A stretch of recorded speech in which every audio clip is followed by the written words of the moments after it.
even if I was wearing like the full armor, because it's something that I occasionally take off because, I'm a masochist when it comes to being out in the field. I like to have some sense of danger.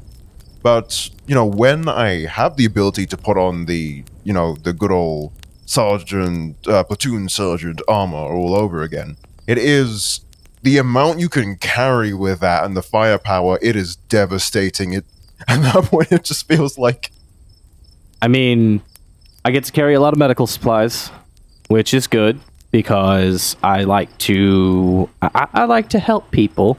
Oh, I'm pretty partial. I'm pretty partial to the new radio packs, the pouches that got slapped onto those things. I can at least carry some additional ammo now too. Although, I think I've pretty much been exclusively using the bar, along with bandolier armor for a while now because I like the extra carry space. I'm gonna go ahead and say it: unsung weapons better than aftermath.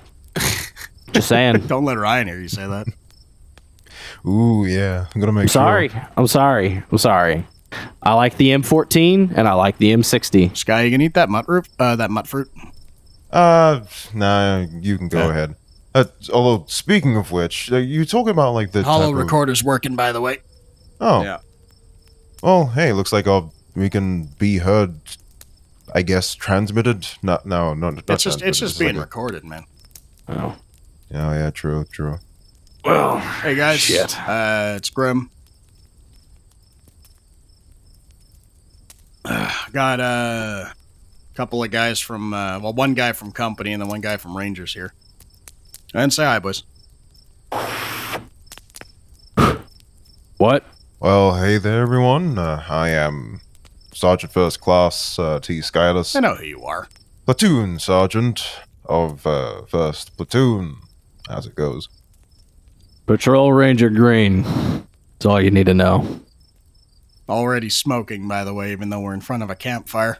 Gotta get that additional inhalation, I'm gonna make sure it's able to spread it around. Oh. Hey, burning is better than feeling this biting fucking cold. I mean, to be fair. Fair enough. It could be a fucking blizzard right now, and it's not. Yet. So. We wouldn't be outdoors otherwise. After all, we know how bad it can get, and especially this time. Especially with all the other past winter deployments. Just give it some time, next thing you know. Grain, you want a beer? Maybe the Brotherhood may even try and see if they can create a weather machine for God's sake next time. Okay. So, reason we're recording these is my couple of my buddies over at Bravo Company and I've been hearing about some of the crazy shit we've been getting into out here in Oregon. And I figured that if we can at least document some of the shit that we've been dealing with, it could lead to a nice little morale boost for the guys in A and B companies respectively. And who knows, even the guys in Cazadore can benefit from this too. Sort of learn something about us, and maybe down the line somebody else joins us at the campfire. And we just sort of shoot the shit, talk about stuff, and try to pass the time, because aside from getting shot at, there's not a whole lot else to do around here. Well, I mean, there is always the possibility of trying to see if you can snag extra bits of food when the supplies get a little bit lower than usual. After all, I think some of us used to go rat hunting once in a while. Maybe try and see if we can do a little bit of some of that. No need to... don't worry about the tax dollars for the bullets that are being used for that. No, just it's all going back to feed the troops. Don't worry about it. Officially. I saw 1-3 eat a rat alive once. Just like, it was like half dead, but it was still like moving around, and they were just like chopping bits off it and roasting it and then popping it in their mouth. Yeah, but like that's 1-3 though. Dover's fucking crazy, and it rubs off on the rest of them, but I'm just saying. Wasn't that rat Stryker's pet? Fuck, don't let him know that. I'm sure we can probably find like another one out there in the woods somewhere and just, give it a good old paint job, A paint job. whatever that is. You're going job. to paint a rat? Oh yeah, of course. I know you can do that. I've seen people do it. People can dye hair. People can dye clothes. I'm pretty sure you can dye fur if you really Actually, wanted that's to. fair. I've seen people color their farm dogs so they don't get shot by people thinking they're wild. So, like, I've seen Brahmin barons do that with their cattle dogs back in the Mojave, or near the Mojave. See, now that's smart. Maybe I feel like that could be a possible tactic we can employ in our case too. I mean, sometimes we have lots of low visibility down in the blizzards of the snow. I want to try and see if we can color ourselves a little bit more, get some more color.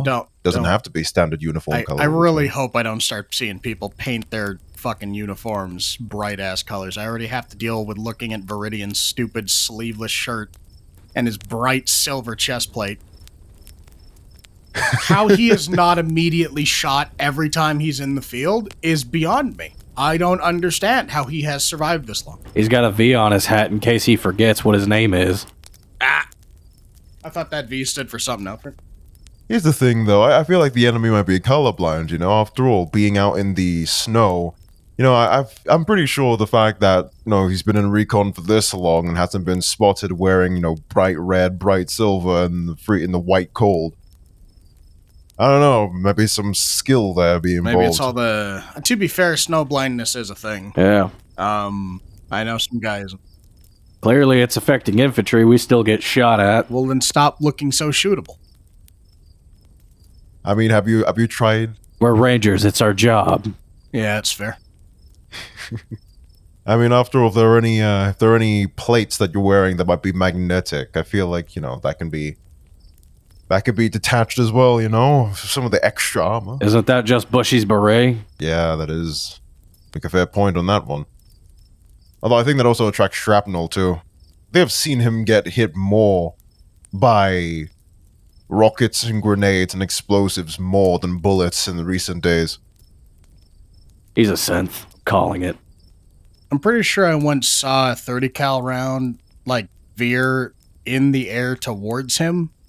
Once when he was behind a stone wall back in where was that? It's that other winter area we were in.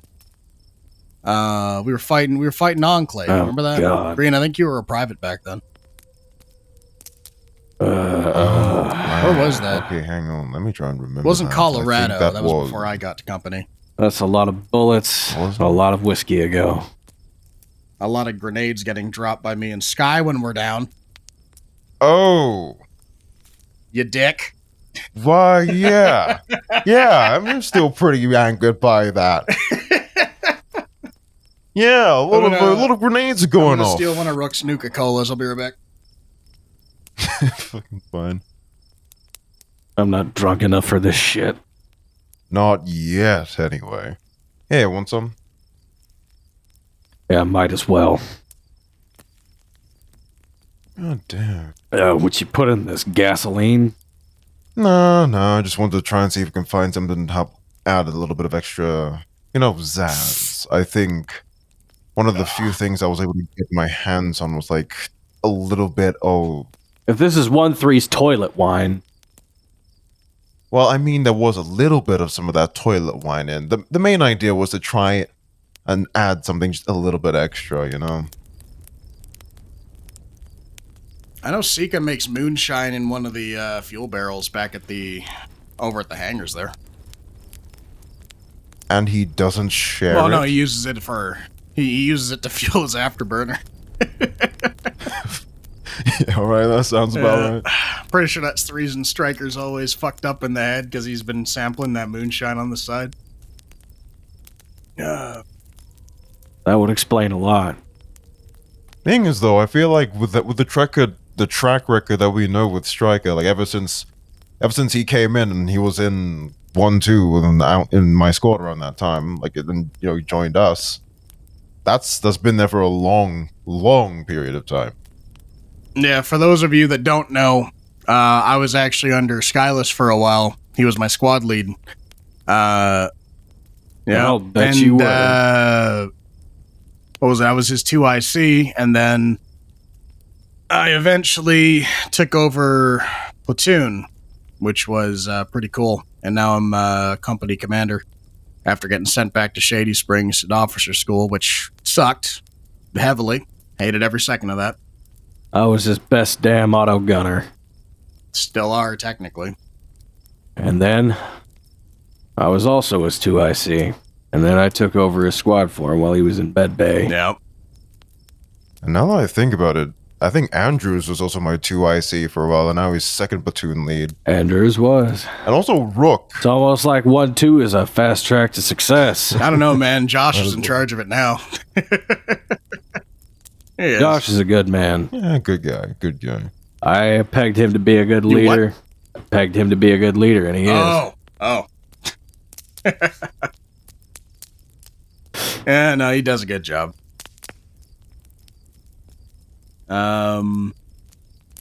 He showed up to the job.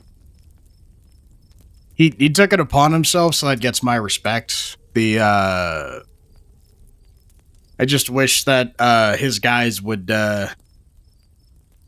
our replacements would stop dying as fast as they do when they get put in 1-2. Well, initially I had the idea for Deco to take over his lead. He was for a short time, but I guess familial obligations had to pull him from service.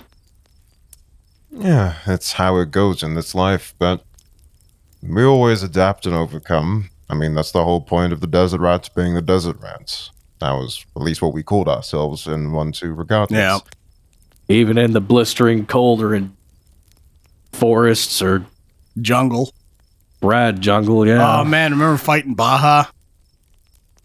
Baja was... Don't even get me started on Baja. Baja was a military failure of epic proportions. That was that expeditionary punch into their territory ended fucking brutal.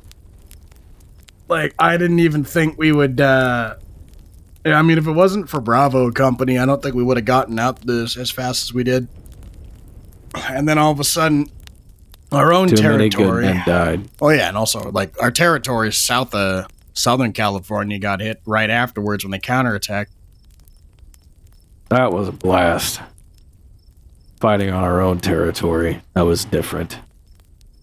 Yeah, if anything, though, even though I will offer some slight respect in that regard for the fact that they were an equally equipped military force, I will say that they were tough SOBs, and quite frankly, I think I grew a little bit more heated than usual when it came to fighting them. I think I was a little bit more on my sadistic route, not for the better around that time period that I looked down on myself on, specifically.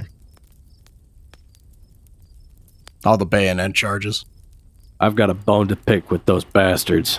I'm still pissed that I lost my MAC-10 that I stole off of one of their assault troops.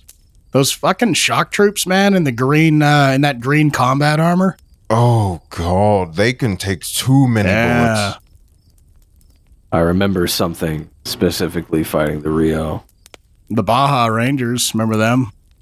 I remember we were charging a trench line. There was a lot of smoke. And typically, Skyless would be the one to lead the charge. He was my squad lead then. I remember following him. And then there was so much smoke that I lost sight of him, and I was left by myself up against. There's this motherfucker charging me with a sword. The man brought a sword to a gunfight. I don't know if it was like a cavalry saber or whatever. But I ended up having to shank him with my bayonet about 4 or 5 times, and he still kept coming because that armor just wouldn't stop. Yeah. That combat armor, man. I saw one of those dudes take a 40 mic to the chest and just get knocked down and stood right back up again. Those shock troops, man, they're something different. I can't tell you how many Rio heads I've had to cave in with my helmet. I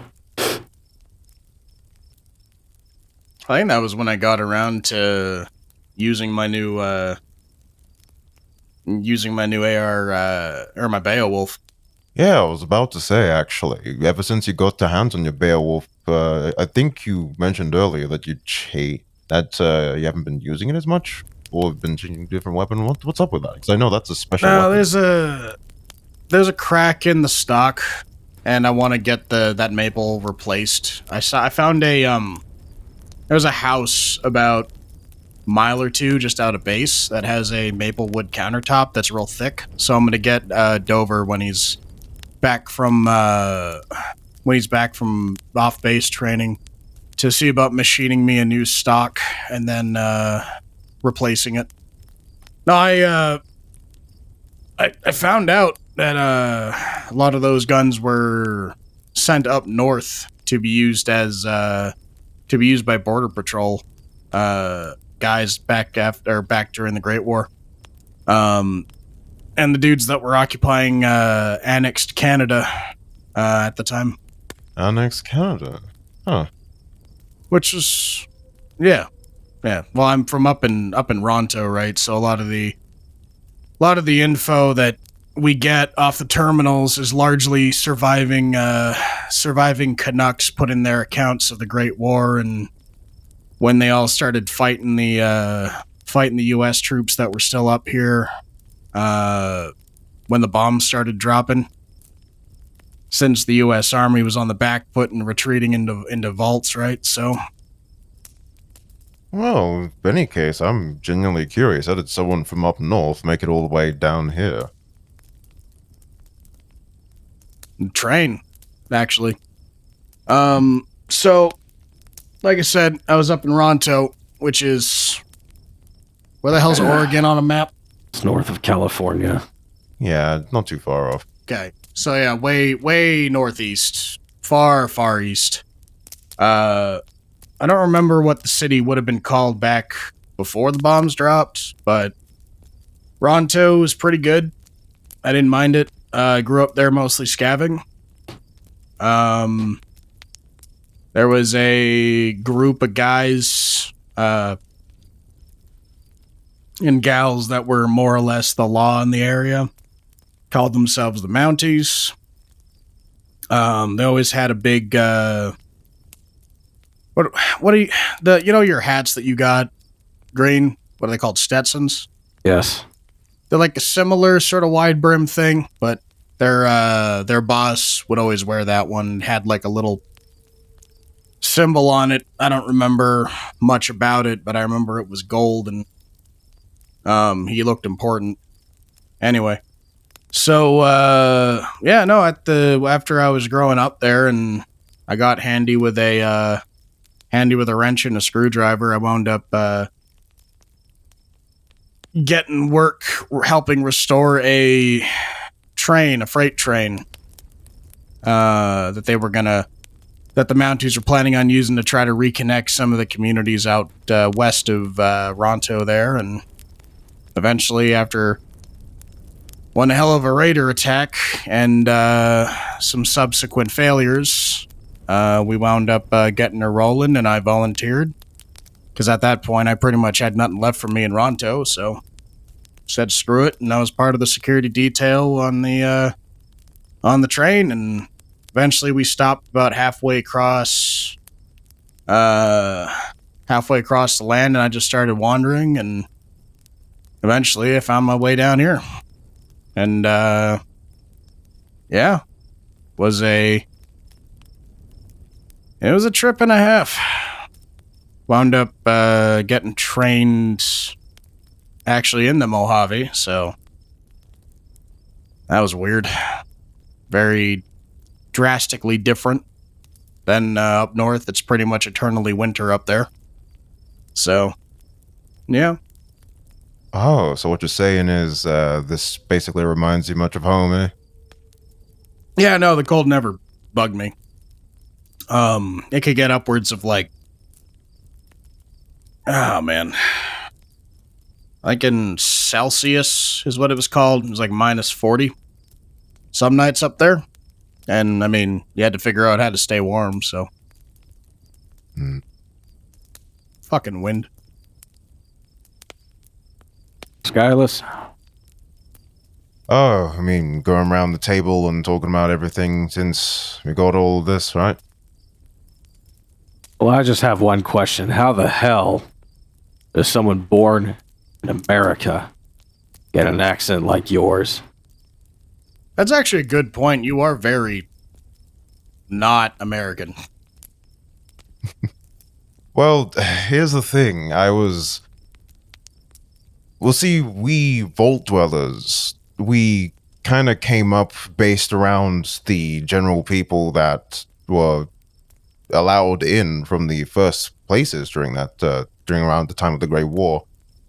And I just happened to be born in that random selection of people that happened to be descended from a small contingent of a few Americans, but also some British stars that happened to be just, staying around in that general time. Anybody I would have heard on the radio? I mean, going all the way back then, I don't really know. Don't think anything comes to mind immediately, but I like that Marty Robbins guy. Oh, everybody likes him. Marty Robbins. Big Iron. Yeah, hang on. Yeah, he sings Big Iron. To be fair, I think that song played nonstop back on bass in the Mojave at McCarran there until they fixed the jukebox. I remember Andrews getting real drunk going into the Gomorrah and demanding that everyone see his big iron. I swear to God, I never had to fight so many bouncers in my life. I mean, Those were some good days. I don't think that's anything that has to be said in confidence, right? I feel like that's something. Nah, he that we don't doesn't have to care. worry Anders about. is so laid back. So which vault were you in? I was in Vault 332, over by the Boneyard, if you know about it. I heard about it. It was a collapsed drama studio on Hollywood Boulevard.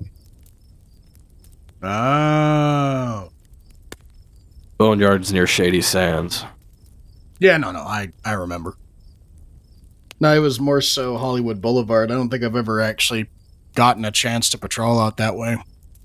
No, I've only ever been assigned to Mojave, and then I've been stuck to Cazadore the entire time. Well, I'll say, being around in an urban center near the Great War, I'll tell you much, it's pretty much rubble at that point. I don't know if you remember the senator that came around. Maybe it was just something that happened with Rangers. He was there for a Hearts and Minds meeting. This happened a couple deployments ago. It was pretty much that asshole's all expenses paid vacation. That was whenever I got to go to Shady Sands. Oh, while you were out, if you were, close around that area, did you ever, get anywhere close near Boneyard Library around that place? I was on security detail. Spent most of the time shacking up with his secretary. Blonde, redhead, or brunette? Black hair. Oh, nice. Ah, nice, alright. I've only ever known black-haired women to either have brown or, weirdly enough, green eyes. I don't think I've ever seen a blue-eyed, black-haired girl. Hers were green. Ah. I feel like that's some sort of divine sign right there. Eyes green, only for green. Well, can she ever love a man whose only love has been war?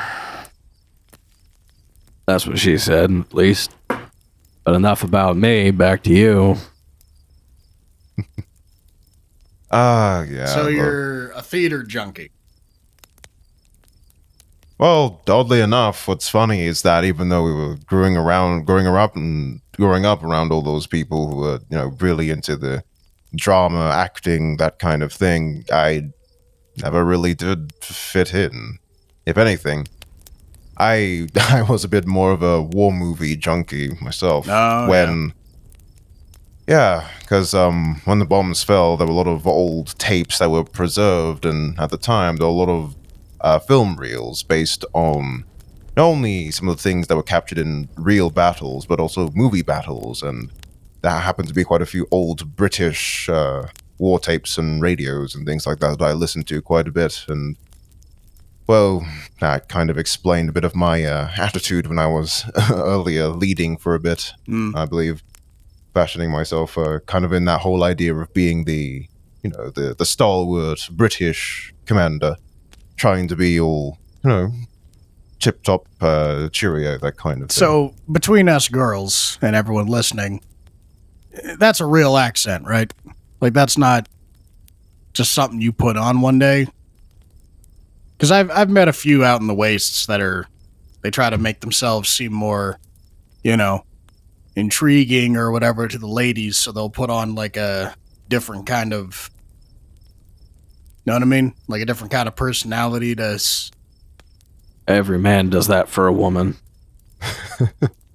Fucking right on that. But here's the thing, Grim. I think you know full well, considering the fact that in the heat of battle, during the hardest of moments and most difficult of situations, you find me even harder to understand when I go full, even more British. That's true. Yeah, you do get weird. Like your accent does get thicker when you're under more fire. So that's a good point. We used to joke around and one too that this is after you left, Grim, that sometimes we'd have to check Skylus's pulse after a firefight because he was always so damn calm. Sleeping tigers and shit. Oh, I mean, it's just one of those things whereby it's an experience thing. Eventually, after you've made some bad calls in the past, a long time ago. I think before I even got deployed. Back when I was a part of the militia guard for my town around that time, since we eventually, moved out of the vault and started our own settlement. It was one of those things where eventually, after you make a few fuck ups, you learn from them, and when you realize that most of the time it's something you've seen before, it's never something you get as scared for or get stressed over, which I feel like is probably some of the things that might make it a little bit odd or terrifying when I ask people to charge in the middle of battle with bayonets and running directly into the bullets with such a calm demeanor, which is something that isn't lost on me. It isn't lost on me how that can come off as incredibly odd, but I'll be honest, I don't think I could ever see myself not in the heat of battle. It's something I could really only see myself doing. I'll be honest, it's pretty much the only thing that gives me some sort of feeling, really. Well, that's kind of sad, man. Oh, It's down to my last one. Shit. yeah, it's its whole thing. It's kind of what brought me here in the first place. It's quite a bit, but it's why I don't really go back much of the Boneyard Library anymore. You got a girl over at Gamora or something? Everybody's got a girl at Gabora, Grim. I fucking don't. Why is that of all things? What, that I don't got a girl at Gamora? Yeah, I'm curious. No time, for the most part. I spend the majority of my time on base or out on patrol. Or I'm fucking buried in paperwork. Mark's on leave. I'm pretty much the only one handling our communications reports back and forth between command. So if I'm not fighting shit out there with you guys, I'm back here. Grain, throw another log on the fire. Got it. Yeah, no, I'm either back on base here handling our supply requisitions, or going over every single fucking report regarding Stryker. So I don't know. I just never got around to going to Gamora much.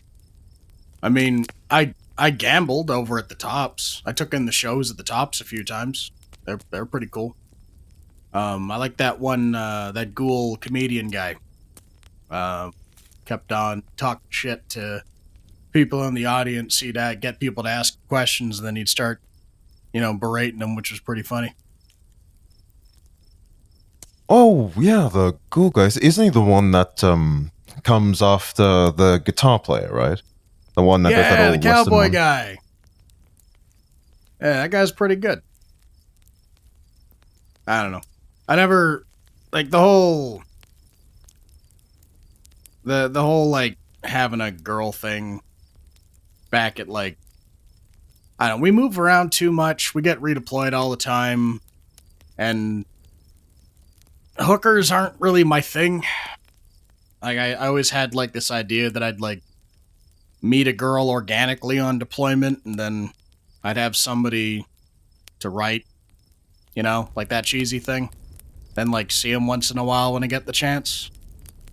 But we've been on rotation fighting the Washington Brotherhood for how long now, so I don't know. Let's see what happens, I guess. Fair enough. How about you, fair Green? enough. I mean, Who's your girl at Gamora? I don't have a girl at Gamora. okay, all right. Used to. Don't get me wrong. Used to.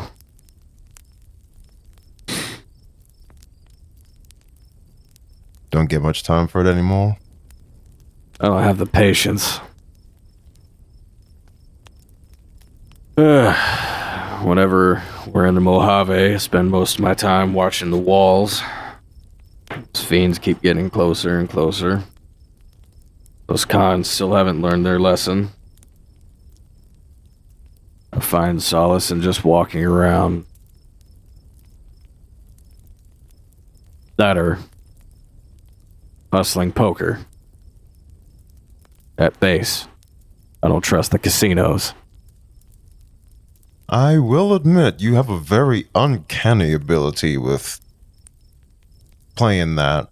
I want, like, is there like some sort of like secret backstory to that you're kind of hiding, like some sort of secret skill? You were suddenly some sort of hidden poker prodigy. We were all something before, weren't we? Yeah, fair enough. That is true. There was this crew, this ghoul that I knew. He's back out east. Whenever I was very young, he taught me how to count cards, taught me how to do a lot of things that a young boy shouldn't have to do.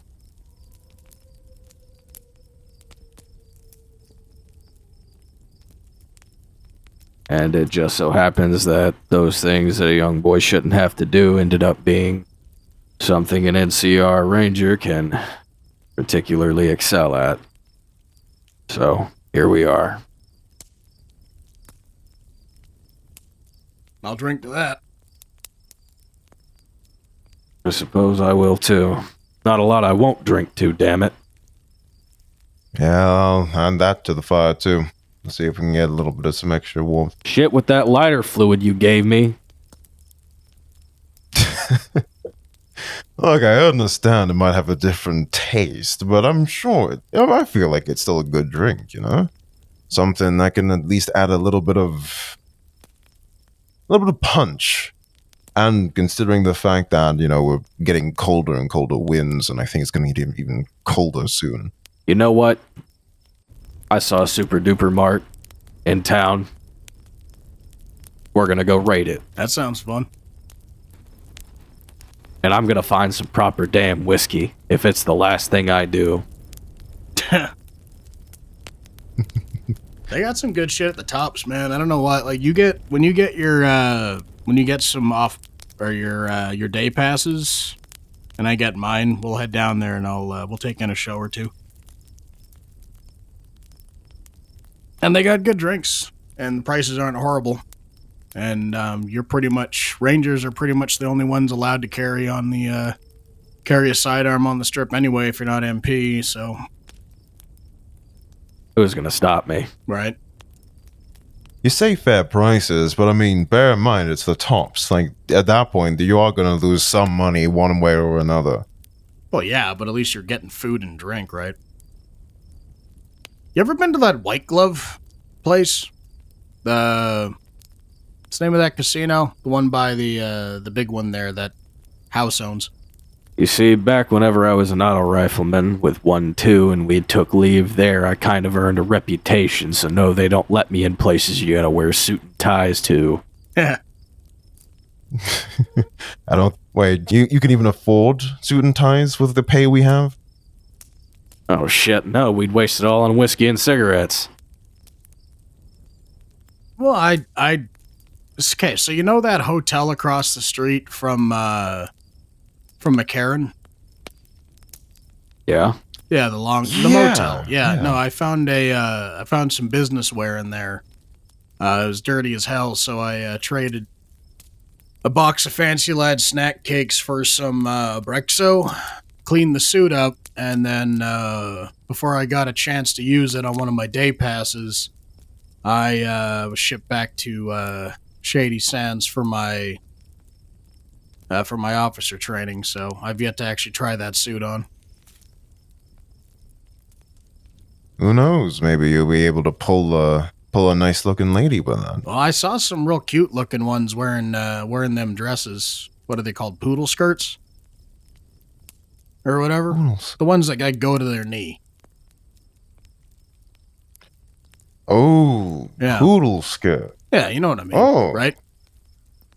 Right, Yeah, right. like kinda, yeah, they're like yeah. kind of frilly, but like they're not frilly. And then, yeah, hers was like pink, and then she had like this black top. And I couldn't take my eyes off her, man.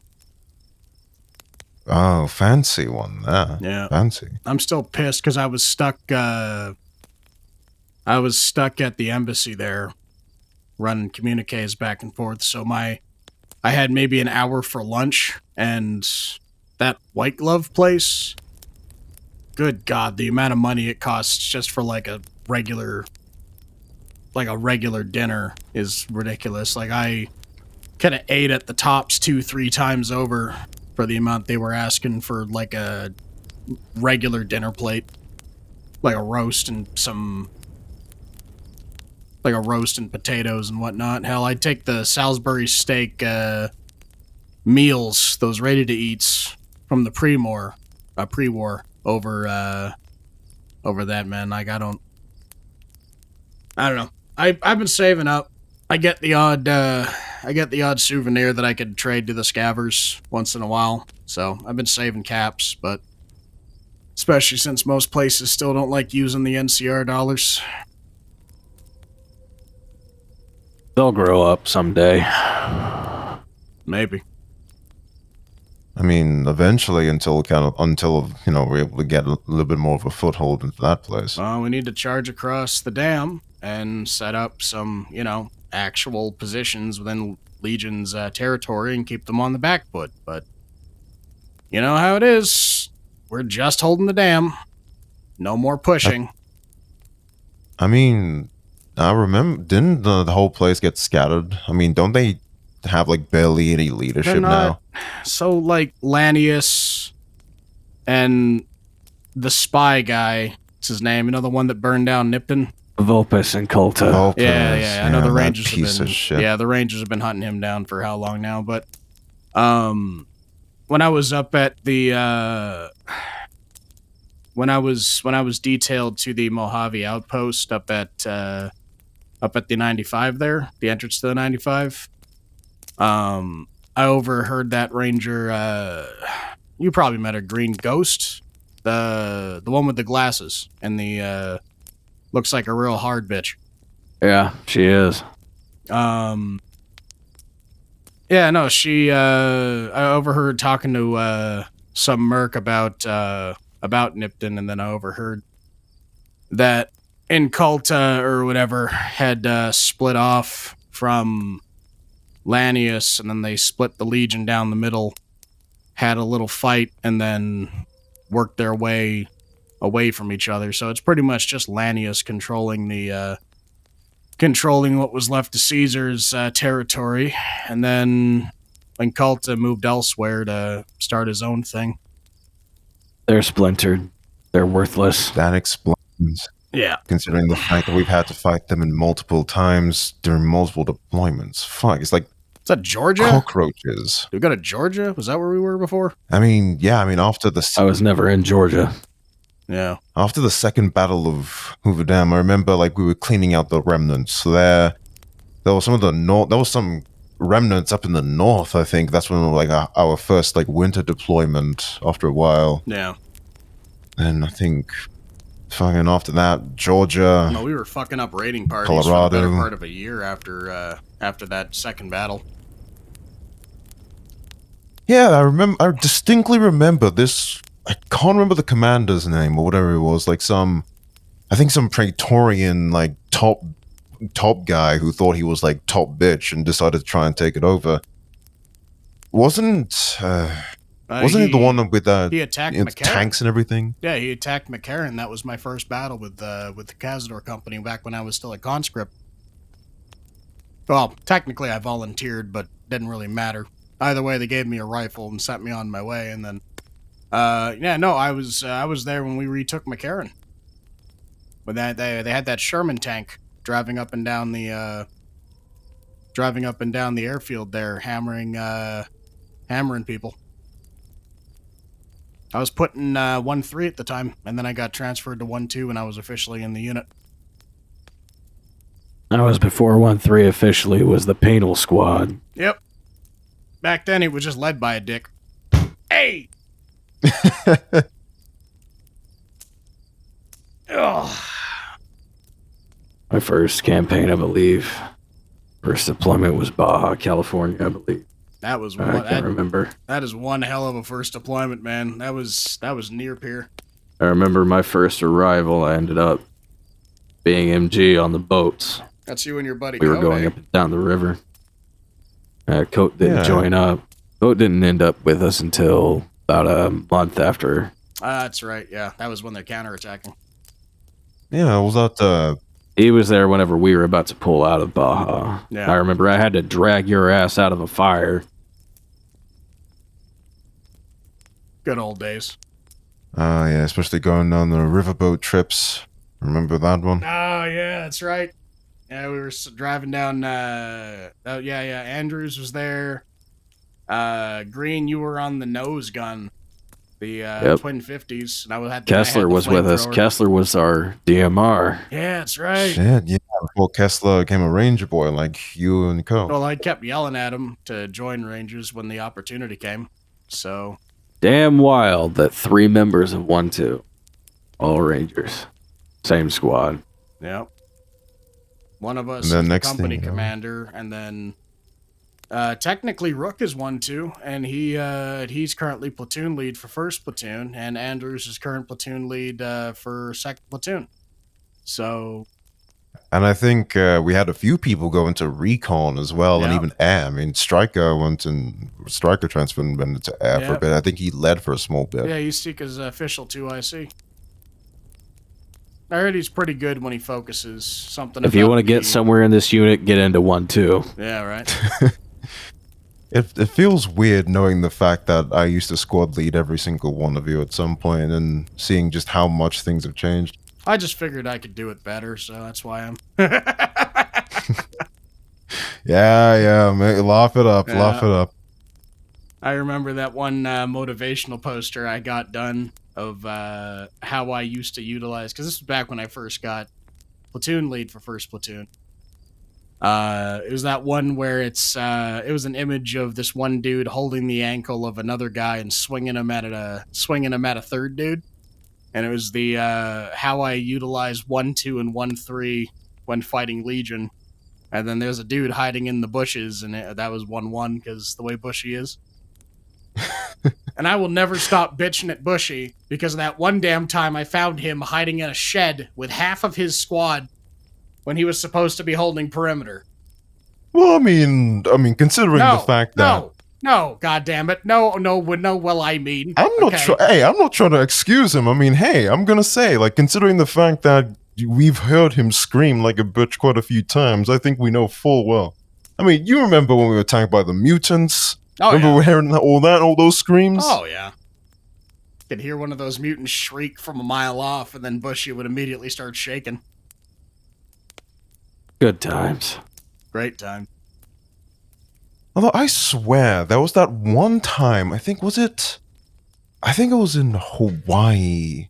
Guys No, went no, to no, no, Hawaii? not Hawaii. I mean, Hawaii. yeah, that was my first deployment back in 2283. Motherfucker, you mean to tell me that your first deployment was out in fucking Hawaii when my first deployment was in the dry-ass Mojave? Lucky motherfucker. Hey, I'm not. Hey, just because it was in Hawaii didn't make it a good time. It wasn't a good time. What happened?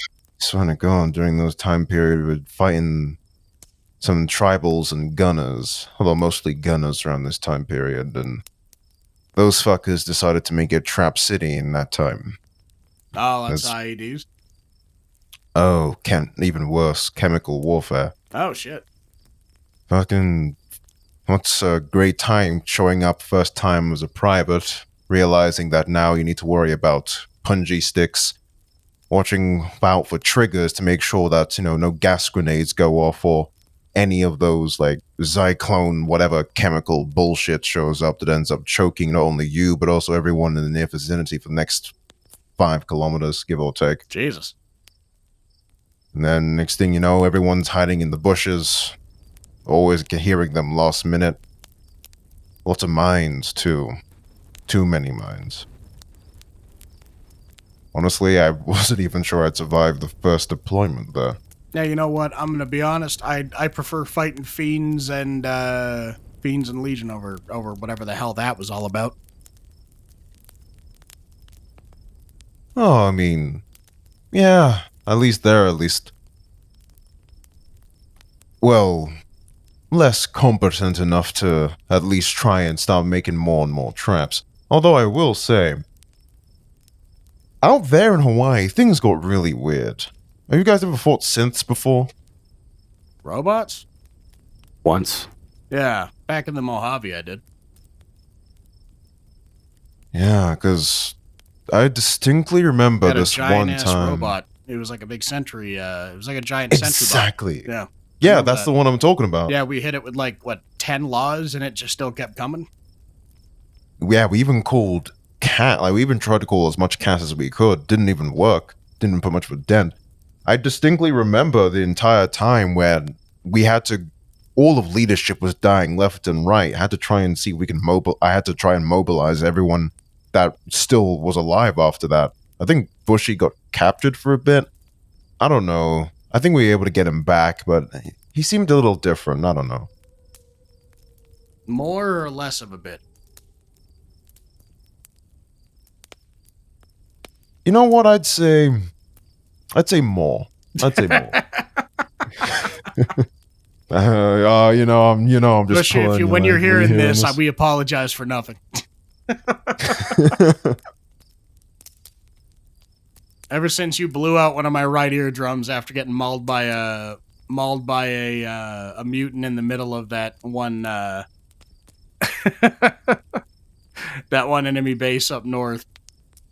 Wait, wasn't that an embassy we were protecting around that too? Maybe. I remember platoon was deployed. It was just beyond a tree line at an enemy compound. I was after the Colorado National Guard guys joined up with us. Damn, yeah, I never really got to see those guys much. I think that was around the time of. I was getting close to my medical leave around that time period. But They might wind up reinforcing us, I heard.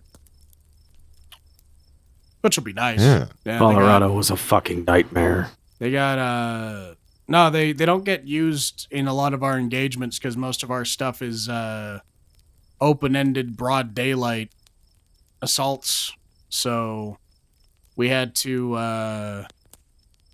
I think because the way their eyes are, because they're all ghouls, they're mostly doing night missions elsewhere, raiding and stuff. There's not a lot of them, from what I remember. There's only like about a company and a half's worth, so they get used sparingly, and they're major or whatever his name is real hard ass.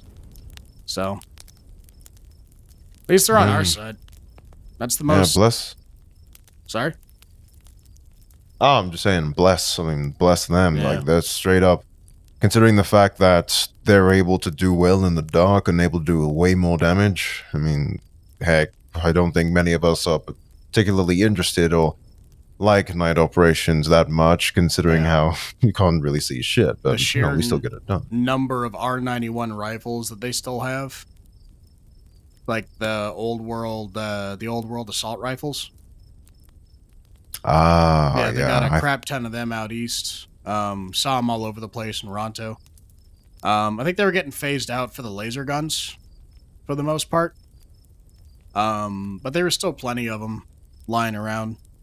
I think that one gun that we use, service rifle. But there's that variant, the AR variant of it. That's kind of a piece of garbage, at least until it gets fixed. The LSW.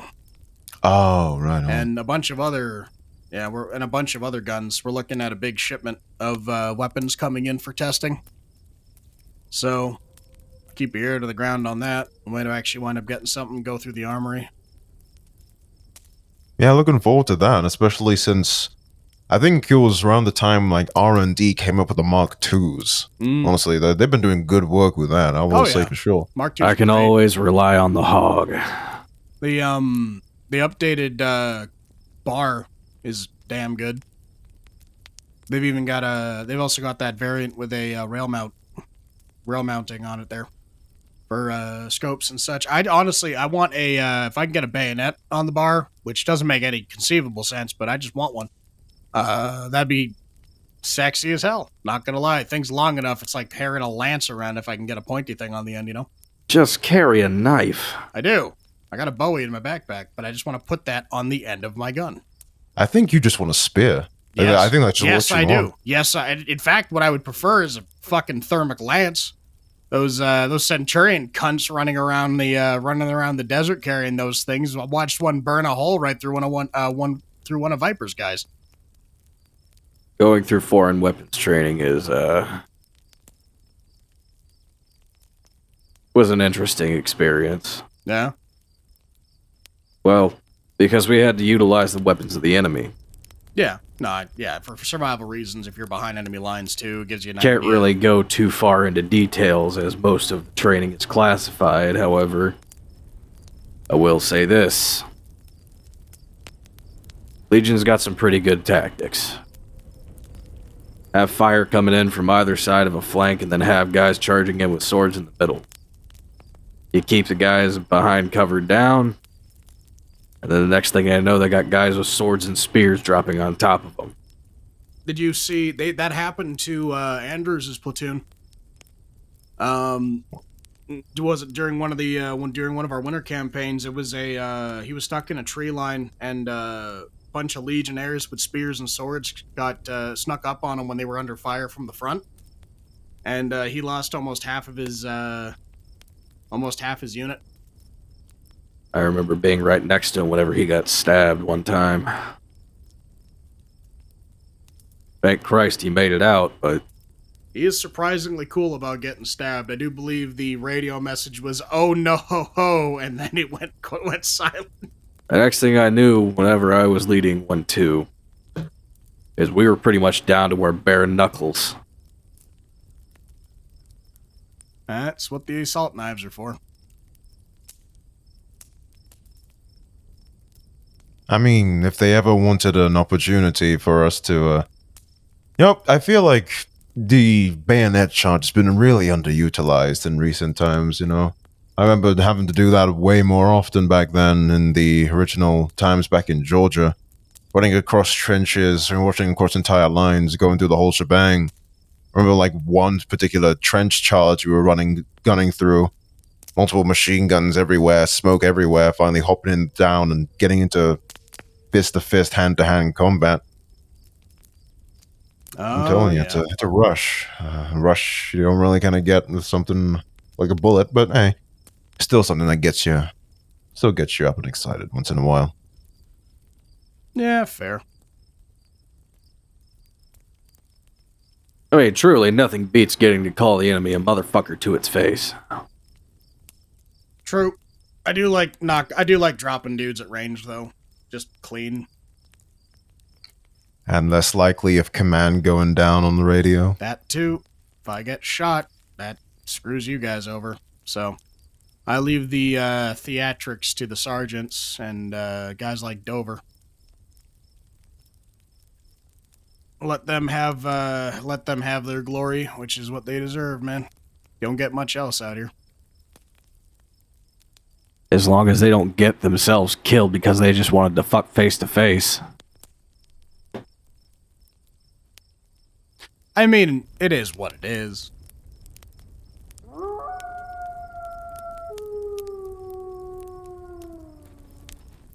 Any of you guys got morning patrol? I mean, knowing me, I'm probably going to be waking people up to do PT, so I think I'll probably end up taking that shift, considering the fact that it's probably our turn on that one this time around. Good late night reconnaissance. Tonight? Yeah. Why the fuck are you drinking then? It's cold out. I need something to warm my blood. Buddy, that makes it worse. At least that's what Andrews tells me anyway. Shouldn't drink alcohol when you're cold. Coat's gonna be the one with the long range anyway. I guess. I'm gonna be the one out there just making sure he doesn't get killed. Oh, congrats on the promotion, by the way. Yeah. Yeah, no longer patrol, full ranger. We're about to run selections. Yeah. It's going to be rather brutal. Not going to be easy. I know in the past things were done differently, but I actually get to run selection this go around, so. Well, I look forward to seeing who shows up to that. I The mean, brutal, the better. That's tomorrow morning? tomorrow evening. Tomorrow evening, right. It's going to be a nighttime, or bleeding into nighttime, for a navigation course. See how well people can find their way around. Just a compass and a map, or? Compass, map, woods are full of traps. Nice. That'll be fun. Sounds like a great time. I'll hang around the medical tent and see who shows up with lacerations. Probably all of them. Yeah, it's fair. It's not the best guy who gets it, it's the right guy. I think there's like, what am I kidding? We don't have much medical insurance, right? We don't have medical insurance, Sky. The fuck are you talking about? The only Shit. insurance that you get is that you get to die for your republic. Whether you like it or not. As if there's anything else worth dying for out there. Not even Whiskey Green. Whiskey ends up leaving you. You know, speaking of the outpost, I had introduced you to this girl named Cass out there. She could probably drink you under the table. It's that redhead. Yeah. With the straw hat and the checker. And the She could plaid do a shirt. lot more than drink me under a table. That's all I'll say about that. Careful, don't let her hear you say that, man.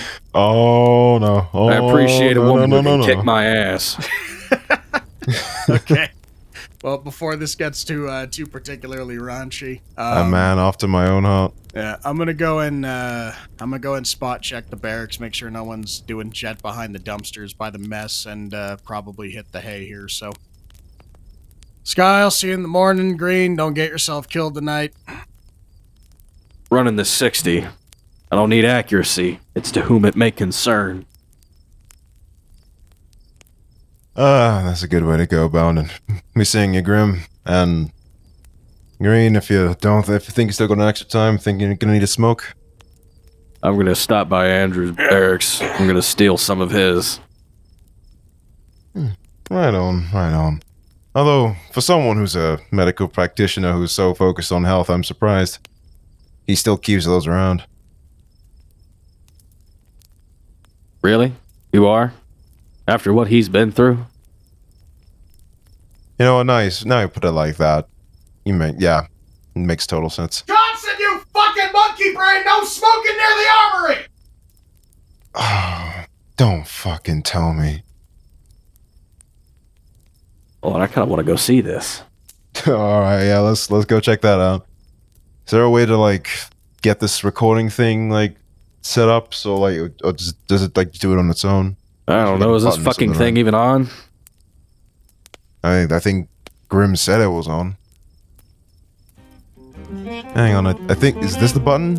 I think this is the button. I don't know the button.